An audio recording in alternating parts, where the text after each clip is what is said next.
Dr. Veltar stretched his forearms and looked at the data screen again. The numbers were the same as they had been for the last 1,000 years. 847 known species lived in the galaxy. Each one had been carefully studied and placed into neat groups. The Thornian scientist had spent his entire life doing this work.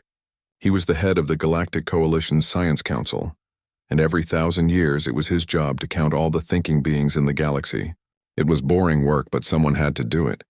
His ship, the Peaceful Accord, drifted quietly through space. Around him, dozens of other scientists worked at their stations. They were from different worlds, but they all looked similar. Soft skin, gentle eyes, and bodies built for comfort rather than survival.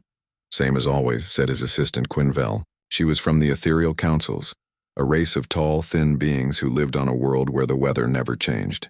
Garden worlders make up most of the galaxy. Veltar nodded. 623 species lived on what they called garden worlds. These were perfect planets with gentle rain, warm sunshine, and no dangerous animals. Everything was peaceful and safe. Standard worlders are next, Quinvel continued, reading from her notes. 198 species. Their worlds are okay, but not perfect. Sometimes it gets too hot or too cold, but nothing too bad. That left the interesting groups. 25 species were called harsh worlders. They lived on planets where life was difficult. Maybe their world had 2 suns, or ice covered everything, or the air was thin. But even these species had evolved to be gentle. They solved problems by thinking, not fighting. Then there was the most extreme group. 1 Deathworld species, Veltar said, looking at the Craxians. These beings lived on a planet covered in volcanoes. The air was full of ash and lava flowed like rivers. But even the Craxians were not violent. They built underground cities and lived quiet lives. It makes sense, Quinvel said. Any species that becomes too aggressive destroys itself before it reaches space. Only peaceful species survive long enough to join the galaxy, Veltar agreed. This was basic science. Violence was a sign of a young species. Mature species learned to live in harmony. That was why the galaxy was so peaceful. Everyone understood this truth. His thoughts were interrupted by a beeping sound. One of the junior scientists, a young Thornian named Eskel, was staring at his screen with confusion. Dr. Veltar, Eskel called out. I'm getting strange readings from the outer edge of the galaxy. Veltar walked over to look. The screen showed a star system that was marked in red. Red meant dead system, no life possible. He remembered this one. 3 planets orbited a yellow star. The first planet was too hot. The second planet was covered in poisonous clouds. The third planet was marked as a death trap. What kind of readings? Veltar asked. Eskel pointed at the numbers. The third planet is sending out signals. Organized signals like someone is trying to communicate. Veltar looked closer. The planet's information made him feel sick. Gravity was 30% stronger than normal. The weather was violent, with storms that could destroy cities. The air contained gases that would kill most known species in minutes. The planet was hit by radiation from space that should sterilize all life. This must be a mistake, Veltar said. Check the equipment. Eskel ran the tests.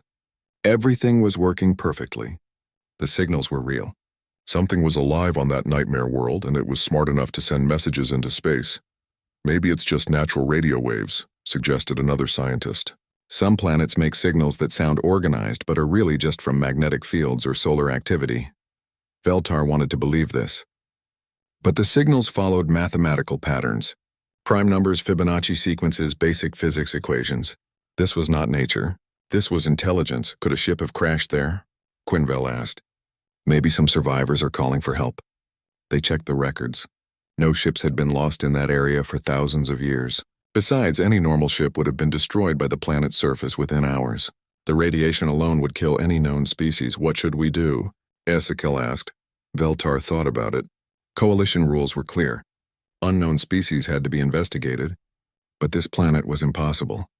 Nothing could live there. Even the Craxians would die on that world within days. File a report, he finally decided. Mark it as equipment malfunction. We'll have the engineering team check our sensors when we get back to port. Quinvel looked uncertain. But what if it's real? What if something actually lives there?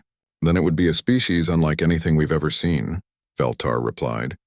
A species that could survive conditions that would kill Deathworlders. That's impossible. Life doesn't work that way. He was right, of course. Basic biology said that extreme environments created gentle species. The harder life was, the more cooperation was needed to survive. War and violence were luxuries that only safe, comfortable species could afford. The crew went back to their normal work. The strange signals were filed away and forgotten. After all, they had real work to do. 847 known species needed to be cataloged and studied. But sometimes, late at night, Eskel would look at those signals again. The mathematical patterns were too perfect, too organized. Something was definitely there. Something that had learned to think while living in hell. He never mentioned it to Dr. Veltar again. The older scientist had made his decision. The readings were impossible, so they must be wrong. That was the logical conclusion. The peaceful accord finished its mission and returned to Coalition space. The 1,000-year census was complete. Everything was normal. The galaxy remained peaceful and predictable. On the edge of known space, the impossible signals continued. Mathematical sequences pulsed out into the darkness, patient and persistent. Whatever was sending them was still learning, still growing, still surviving on a world that should have been lifeless. The galaxy had taken notice, but it had chosen not to see. Soon that choice would change everything. 6 months had passed since the census. Dr. Veltar had almost forgotten about the strange signals from the edge of space. His report about equipment malfunction had been accepted without question. The engineering team had checked the sensors and found nothing wrong, but they assumed the problem had fixed itself. Life in Coalition space was peaceful as always. The 847 known species continued their quiet existence. Trade flowed between worlds. Diplomats held meetings. Scientists studied the universe. Everything was normal. Then, on a quiet Tuesday morning, everything changed. The alarm bells on Coalition Station 7 began ringing. Admiral Teshivor rushed to the command center, his 6 legs carrying him quickly across the metal floors. He was a veteran of many peaceful first contact missions, but he had never heard the emergency siren sound like this. "Report," he commanded as he entered the room. Lieutenant Zithara, a young officer from the Crystal Worlds, was staring at her screen with wide eyes. "Sir, we have an unknown vessel at the edge of our sensor range." It's broadcasting mathematical sequences." Admiral Teshivor felt his heart skip a beat. Mathematical sequences meant intelligence. Unknown vessel meant a new species. But how was that possible?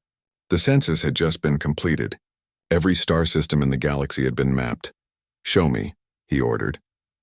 The main screen lit up with an image that made everyone in the room gasp. The ship was unlike anything they had ever seen. Where Coalition vessels were smooth and elegant, this one looked like it was built for war. Thick armor covered every surface.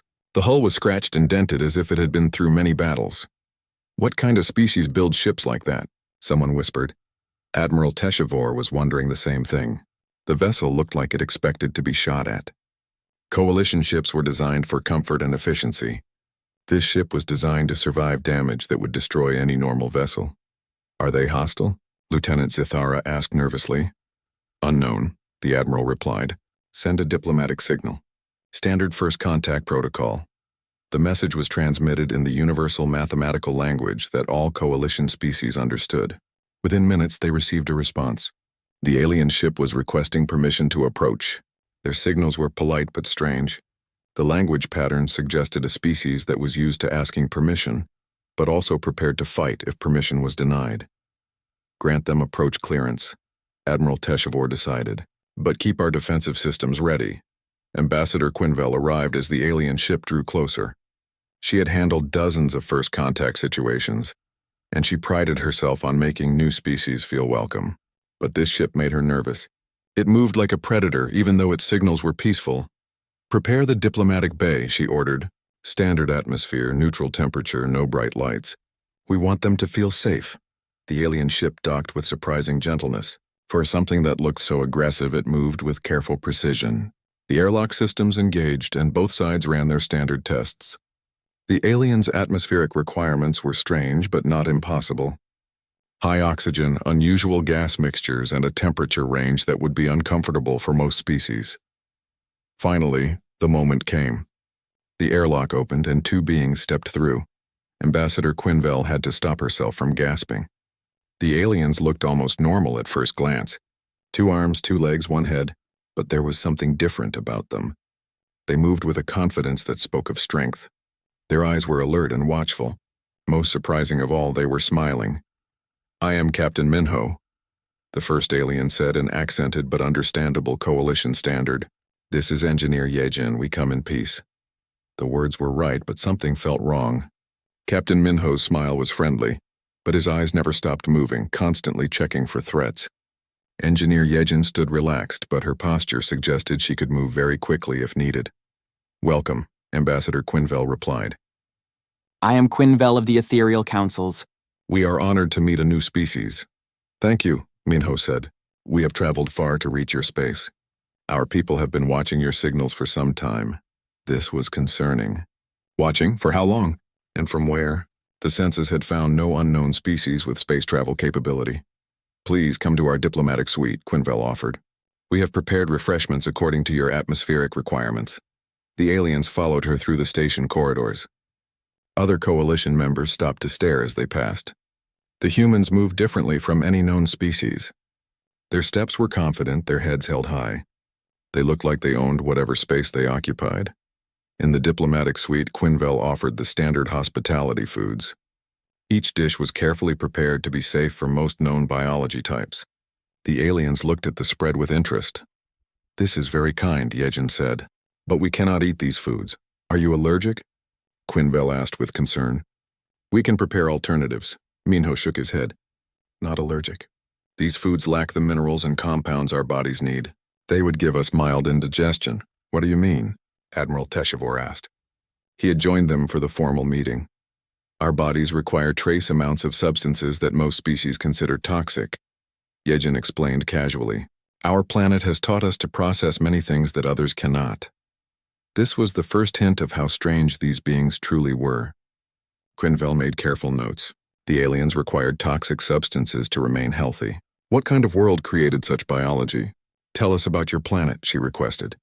Minho's face lit up with genuine happiness. "Earth is beautiful. Blue oceans, white clouds, green forests. The weather is always changing, which keeps life interesting. Sometimes we have storms that can level cities, but that just makes the calm days more precious." Admiral Teshivor felt his blood chill. Storms that level cities? And they spoke of this with joy. "What about dangerous predators?" Lieutenant Zithara asked. "Oh, we have many," Yejin replied cheerfully. "Some of them we keep as companions. Others we admire from a distance. A few we hunt for food. It's all part of the natural balance." The Coalition members exchanged worried glances. These aliens hunted predators for food and kept others as companions? "What about your atmosphere?" Quinvel asked carefully. "Perfect for us," Minho said. 21% oxygen, 78% nitrogen with trace gases. The pressure is just right for our lungs. Sometimes we get acid rain when the weather systems mix, but that just makes the plants grow better." Acid rain. They spoke of acid rain like others might discuss gentle morning dew. "Your gravity?" Admiral Teshivor asked, though he was starting to fear the answer. "Standard for us," Yejin replied. "About 1.3 times what you seem to use here. It keeps us strong and healthy. Anything less feels like floating." The room fell silent. 1.3 times standard gravity would crush most Coalition species within hours. These beings lived in it every day and called it normal. What kind of world creates beings like you?" Quinvel asked quietly. Minho looked confused by the question. "A living world. A world that challenges its children to grow strong. Earth has given us everything we need to explore the galaxy. We are grateful for its gifts." As the meeting continued, the Coalition members realized they were facing something unprecedented. These humans came from a world that would kill any known species within days. Yet they spoke of it with love and gratitude. When the formal session ended, Admiral Teshivor called an emergency meeting. The implications were staggering. If one impossible species existed, there might be others. The entire foundation of Coalition science was being challenged. "We need to study them," Dr. Veltar said when he arrived. "We need to understand how they survived such conditions." "More importantly," Admiral Teshivor replied grimly, "we need to understand what kind of capabilities such a species might possess." In their guest quarters, Minho and Yejin were having their own discussion. "They seem nice," Yejin observed. "Very peaceful." "Too peaceful," Minho replied thoughtfully. "I wonder if they've ever faced real danger." Neither of them realized that this question would soon be answered in ways that would shake the galaxy. Word spread through coalition space faster than anyone expected. The discovery of the humans created waves of excitement and concern among the 847 known species. Scientists demanded to study them. Politicians worried about the implications. Military leaders wondered what other surprises might be hiding in unexplored space. Dr. Veltar couldn't sleep. The signals his team had detected months ago suddenly made perfect sense. Those mathematical sequences had come from Earth. An entire species had been trying to communicate, and the coalition had dismissed them as equipment failure.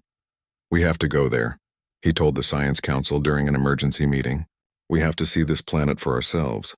Council leader Morden was hesitant. "The risks are too great. If their world can create beings like them, it could kill our research teams." "Then we'll take every precaution," Veltar insisted. "Full environmental suits, emergency medical teams, armored shuttles. But we cannot ignore this discovery." After much debate, the Council approved a limited inspection mission. Dr. Veltar would lead a small team to Earth, accompanied by human guides who promised to keep them safe. The humans were surprisingly eager to help. Captain Minho introduced them to 3 Earth specialists: botanist Sungho, survival expert Minji, and cultural liaison Taeho. All 3 seemed normal enough, until you looked closely at their casual attitudes toward danger. "Earth is lovely this time of year," Sungho said as they prepared for the journey. "Spring is just starting in the northern hemisphere. Perfect weather for hiking." "What do you consider perfect weather?" asked Zithara, who had volunteered for the expedition despite her fears. "Oh, temperatures around 15 to 20 degrees, light rain, maybe some thunderstorms," Sungho replied. "Nothing too extreme." The coalition team made careful notes. 15 degrees was barely above freezing for most species. Thunderstorms meant electrical activity that could kill, and they called this perfect. The journey to Earth took 2 weeks. As they traveled, the human guides shared stories about their planet that made the alien scientists increasingly nervous. Minji mentioned spending 3 weeks alone in something called the Amazon rainforest for Bao relaxation. Taiho described his hobby of storm chasing and following dangerous weather. "Patterns for fun. You seek out dangerous storms?" Dr. Veltar asked in disbelief. "Only the big ones," Taiho said with a grin. "Category 4 and 5 hurricanes. The power is incredible to witness." The aliens had no idea what categories meant, but they made notes to research it later. When Earth finally appeared on their screens, the coalition team stared in shock. The planet was beautiful, yes, but it was also terrifying. Massive storm systems swirled across the surface. Lightning flickered through clouds that would crush most alien aircraft. The continents showed scars from geological activity that suggested regular disasters. "Welcome to Earth," Minho said proudly. "Isn't she magnificent?" The humans had chosen a safe landing site for their guests. It was a nature preserve in what they called Korea, where the weather was mild and the wildlife was harmless. The coalition team prepared their environmental suits and emergency equipment. "You really don't need all that," Minji said as they suited up. "The air is perfectly clean here." "Clean?" Eskil checked his readings. "Your atmosphere contains over 20 different gases.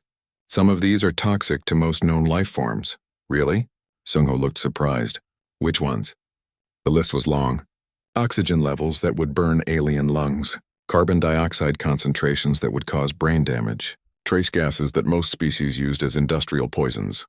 "And this is your normal air?" Zithara asked weakly. "Well, yes," Taeho replied. "This is what we breathe every day. Our children play in this air." The shuttle landed in what the humans called a gentle meadow. To the alien sensors, it registered as a high-gravity, high-radiation environment with dangerous atmospheric conditions.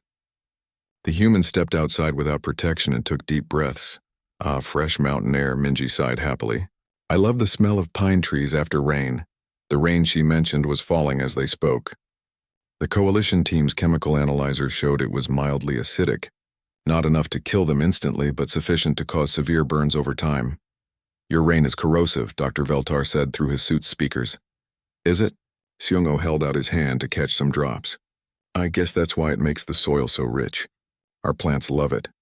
They walked through the preserve while the humans pointed out local features. A small stream that contained mineral concentrations lethal to most known species.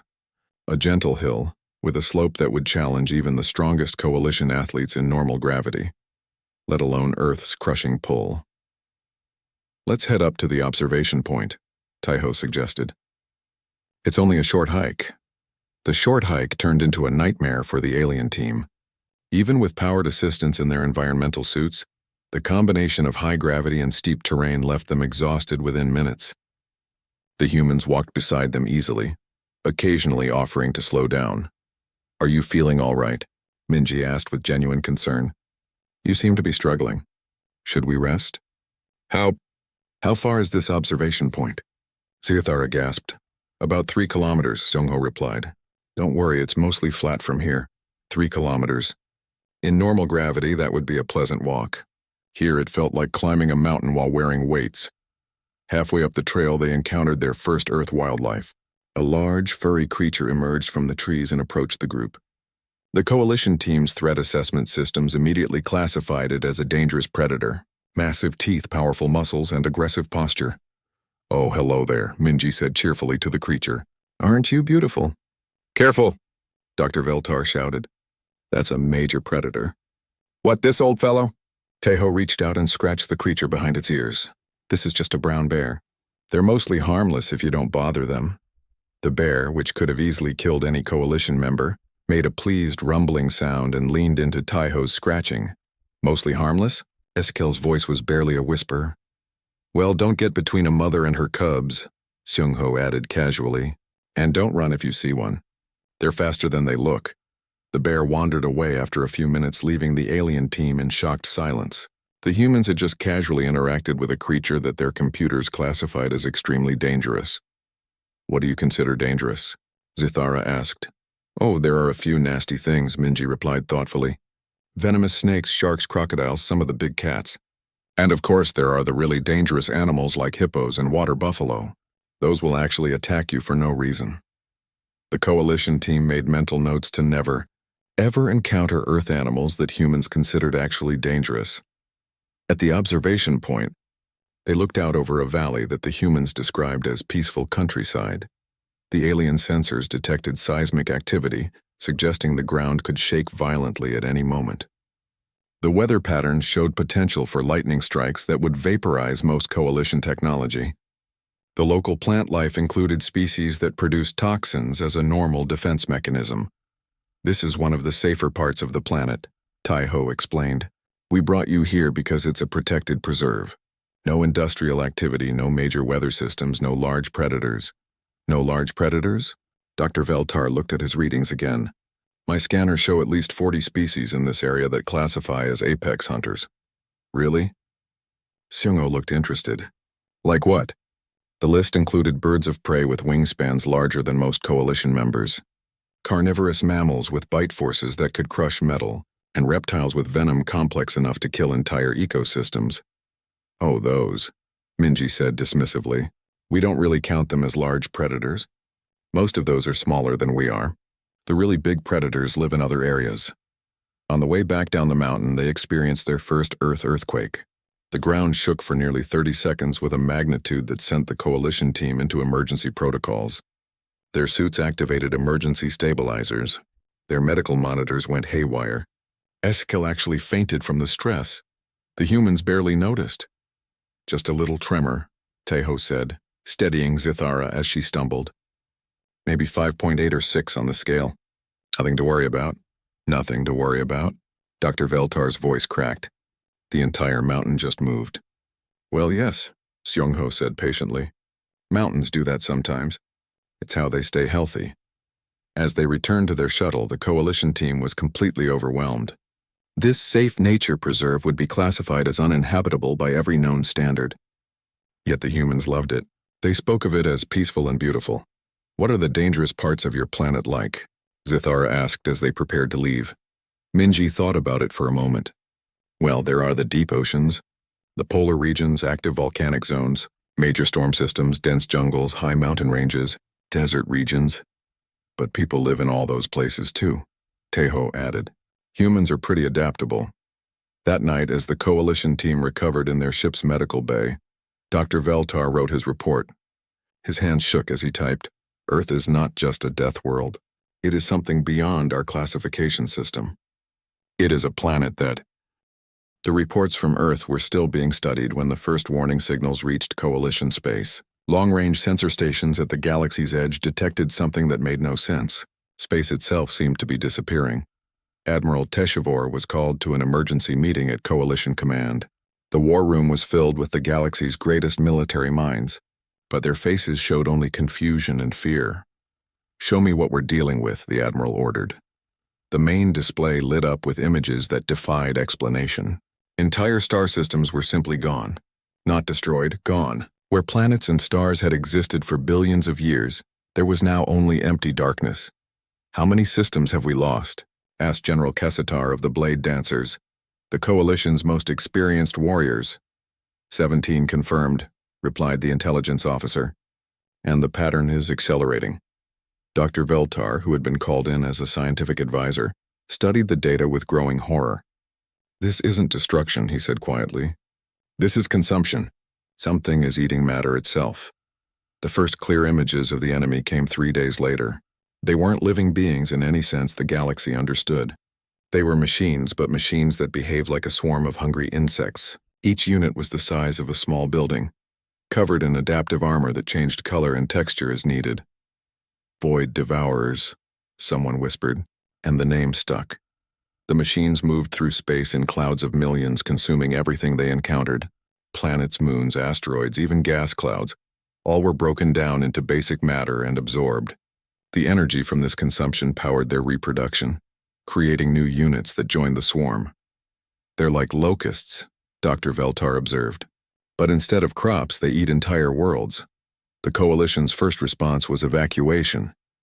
As the swarm approached the outer colonies, transport ships rushed to move civilians to safety.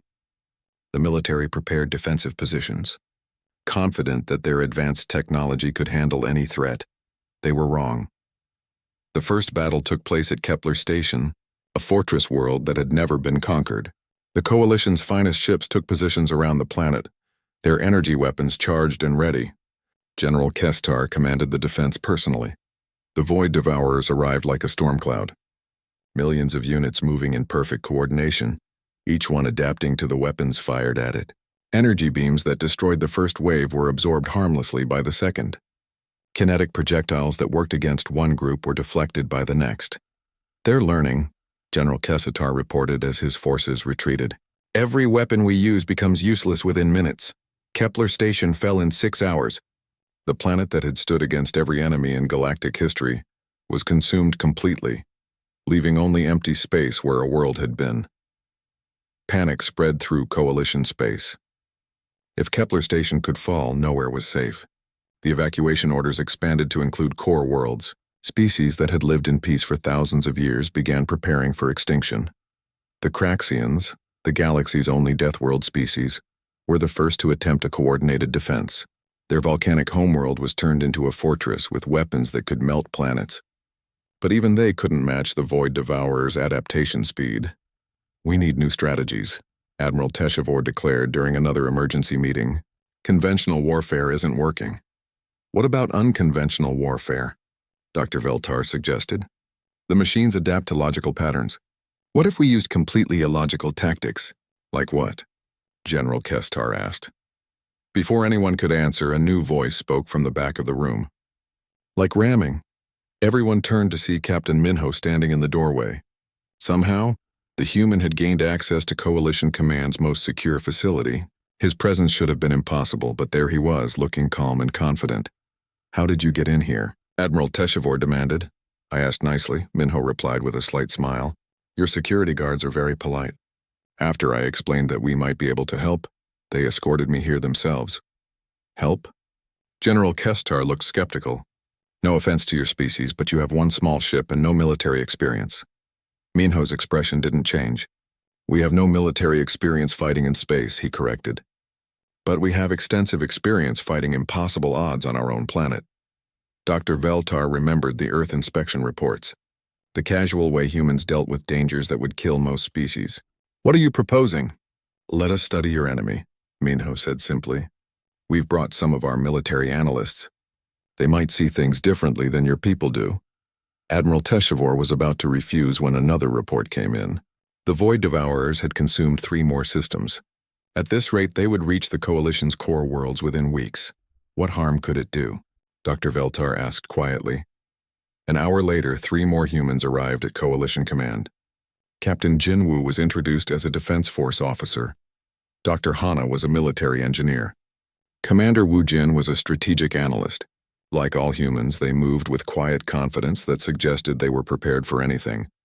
"Show us everything," Dr. Hana said without preamble. For the next 6 hours, the humans studied every piece of data the Coalition had gathered. They watched battle recordings, analyzed weapon effectiveness reports, and examined the Void Devourers' behavior patterns. The galaxy's greatest minds waited anxiously for their assessment. Finally, Dr. Hana looked up from her computer. "Your enemy has a critical weakness," she announced. "What weakness?" Admiral Teshivor asked eagerly. "They adapt to logical threats," Hana explained. "Their armor evolves to counter energy weapons, kinetic projectiles, explosive devices, anything that makes sense. But they can't adapt to mechanical stress combined with thermal shock." "What does that mean?" General Kessitar asked. "It means you need to hit them really hard with something really hot repeatedly while they're trying to adapt," Jinwoo said. "Their adaptation systems can't handle multiple types of damage happening at the same time." Commander Wu Jin nodded. "But there's a bigger problem. This kind of attack requires sustained aggression. You have to keep hitting them even when your own ships are taking massive damage. Most species would retreat when their vessels are compromised." "How compromised?" Dr. Veltar asked nervously. 90% systems failure," Hana replied matter-of-factly. "Maybe more. You have to be willing to fight until your ship is completely destroyed." The room fell silent. What the humans were describing was suicide. No sane species would continue fighting when their survival was at stake. "Is there no other way?" Admiral Teshivor asked. "Not against this enemy," Minho said quietly. "They adapt to everything except complete insanity. You need fighters who become more dangerous when they're dying." "That's impossible," General Kestar stated. "No species fights harder when they're losing. Self-preservation is the strongest instinct in the galaxy." Jinwoo exchanged glances with his fellow humans. "With respect, General, you've never seen humans fight. Are you saying your people would be willing to suicide attack these machines?" Dr. Veltar asked in horror. "Not suicide," Minho corrected. "We would try to survive, of course. But we wouldn't let the possibility of death stop us from fighting. That's just how we're built." Commander Wu Jin pulled up tactical displays. "We could modify your existing ships with our weapons technology. Add some armor, install backup systems, change the targeting computers. But the real difference would be the crews." "You want to put human crews on Coalition ships?" Admiral Teshivor asked. "Human crews, human tactics, human attitude," Hana confirmed. "Your ships are well designed, but they're built for civilized warfare. We need to make them ready for barbaric warfare." The Coalition leaders looked at each other uncertainly. Everything the humans proposed went against thousands of years of military doctrine. Civilized species didn't fight to the death. They didn't ignore self-preservation. They certainly didn't become more aggressive when facing destruction. "This is madness," General Kessitar said finally. "Yes," Minho agreed cheerfully. "That's exactly the point." Another report interrupted their discussion. The Void Devourers had just consumed New Thessia's outer moon. The capital world itself would be under attack within days. Admiral Teshivor looked around the room at his advisors, then at the humans who claimed they could help. The choice was simple. Try something insane or watch the galaxy die. How quickly can you prepare? He asked. Jinwoo smiled, and for the first time Admiral Teshivor understood why the bear on Earth had seemed so comfortable around humans. There was something predatory in that expression, something that spoke of hunters rather than prey. "We've been preparing our whole lives," Jinwoo said. "We just didn't know what we were preparing for." As the humans began their modifications, Dr. Veltar wrote another report. This time his hands weren't shaking. They were steady with a terrible understanding. "The galaxy created the perfect peaceful civilization," he wrote. "But we forgot that sometimes peace must be protected by those who understand war. Humanity may be our salvation, or they may be something far more dangerous than the Void Devourers. Either way, we are about to discover what happens when a species bred for survival faces an enemy that threatens everything they want to protect." In the human quarters, Minho was speaking quietly with his team. "Remember," he said, The final battle began at dawn over New Thessia, the Coalition's capital world. The planet hung in space like a blue jewel, home to 3 billion beings from dozens of peaceful species. In the distance, the Void Devourer swarm approached like a dark storm cloud, millions of adaptive machines ready to consume everything in their path. Admiral Teshivor stood on the bridge of the Coalition flagship, watching the enemy advance. Around him, the largest fleet in galactic history was taking position. Hundreds of ships from every member species, their crews prepared to defend their civilization. But the Admiral's attention was focused on the smaller group of vessels moving to intercept the enemy. 30 Coalition ships, their hulls now covered in additional armor and bristling with weapons that looked crude compared to standard energy arrays. Each ship was crewed by humans, with a few brave Coalition volunteers who had requested to learn human tactics. Human fleet reports ready, Lieutenant Zithara announced from her station. She had volunteered to serve as liaison between the human and Coalition forces, despite everyone's concerns for her safety. Are they sure about this? Admiral Teshivor asked for the 10th time. Captain Jinwoo's voice crackled over the communication system. We're ready, Admiral. Remember, keep the evacuation ships moving until we signal all clear. No matter what you see happen to us, don't send reinforcements unless we specifically ask for them. Understood, the Admiral replied, though he didn't understand at all. The humans' battle plan seemed like organized suicide. The Void Devourers reached weapon range first. Millions of units opened fire with energy beams that had destroyed every Coalition defense. The human ships didn't try to dodge. Instead, they flew directly into the enemy formation, their armor absorbing hits that would have crippled normal vessels.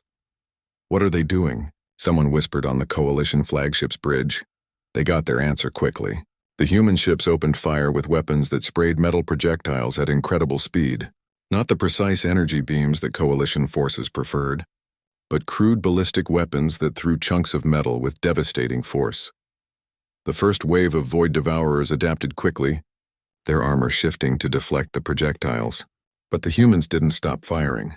They increased their rate of fire, adding explosive charges to their projectiles. When the enemy adapted to those, they switched to incendiary rounds that burned through armor with chemical heat. Brilliant, Dr. Veltar breathed from his observation post. They're not giving the machines time to fully adapt to any one weapon. But the real shock came when the first human ship took serious damage. The vessel, commanded by Captain Dongho, lost main power and began drifting toward the enemy swarm. Instead of retreating, Dongho did something that made everyone watching question his sanity. He rammed his ship directly into the largest Void Devourer unit. The explosion was visible from the capital planet. When the light faded, both the human ship and dozens of enemy machines were gone. The Coalition observers waited for other human ships to retreat, to mourn their lost comrade, to show some normal reaction to such a loss. Instead, they heard laughter over the communication channels. Nice one, Dongho. Captain Suman's voice came through clearly. My turn. Her ship, already trailing atmosphere from multiple hull breaches, accelerated toward another cluster of enemy units. At the last second, she ejected in an escape pod while her ship, loaded with explosives, smashed into the Void Devourers like a guided missile. They're insane, Admiral Teshivor said quietly. No, Dr. Veltar replied, studying his readings. They're effective. Look at the enemy's behavior. The Void Devourers were indeed behaving strangely. Their adaptation protocols seemed to be malfunctioning. They had evolved to counter logical tactical decisions, but the humans weren't making logical decisions. They were making emotional ones. The turning point came when Captain Jinwoo announced Protocol Berserker over all frequencies. The remaining human ships formed a tight formation and charged directly at the center of the enemy swarm. Their weapons were firing continuously. Their hulls were breached in multiple places and several ships were missing entire sections. Any sane crew would have retreated. The humans accelerated. This is impossible, General Kessitar said from his command ship. They're fighting with 90% casualties and increasing their aggression. The communication channels filled with sounds that chilled Coalition listeners to their cores. Human voices shouting war cries in their native languages, battle songs that spoke of honor and death and victory, and underneath it all, the sound that would haunt alien nightmares for generations. Human laughter in the face of certain destruction. Commander Minju led a boarding party onto one of the largest Void Devourer vessels. Her ship had been destroyed in the approach, but she and her team had used individual thruster packs to cross the void and attack the enemy directly. They fought through mechanical horrors with weapons that Coalition members would consider primitive. Chemical explosives, metal blades, and projectile weapons. The Void Devourer's programming simply couldn't process this behavior. Their tactical systems had been designed to fight logical opponents who valued self-preservation.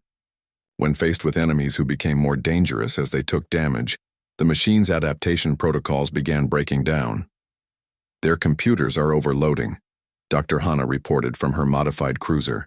Her ship had lost main engines and was fighting on auxiliary power, but she continued analyzing enemy responses. "They can't adapt to emotional combat patterns." The Coalition forces watched in amazement as the tide of battle turned. The Void Devourers, which had consumed 17 star systems without serious resistance, were being pushed back by a handful of damaged ships crewed by beings who refused to accept defeat. The final phase began when the enemy attempted to retreat. The Void Devourers had never faced an opponent they couldn't adapt to, and their programming included tactical withdrawal protocols when adaptation failed. The humans wouldn't let them leave. "Oh no, you don't." Captain Wujin's voice carried clearly across the communication channels.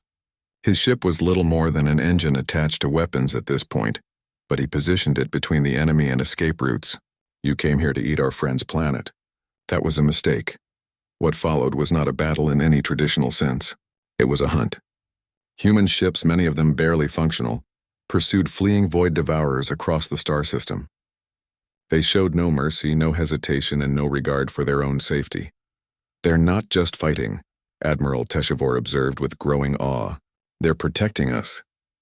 The last group of Void Devourers was cornered near New Thessia's outer moon.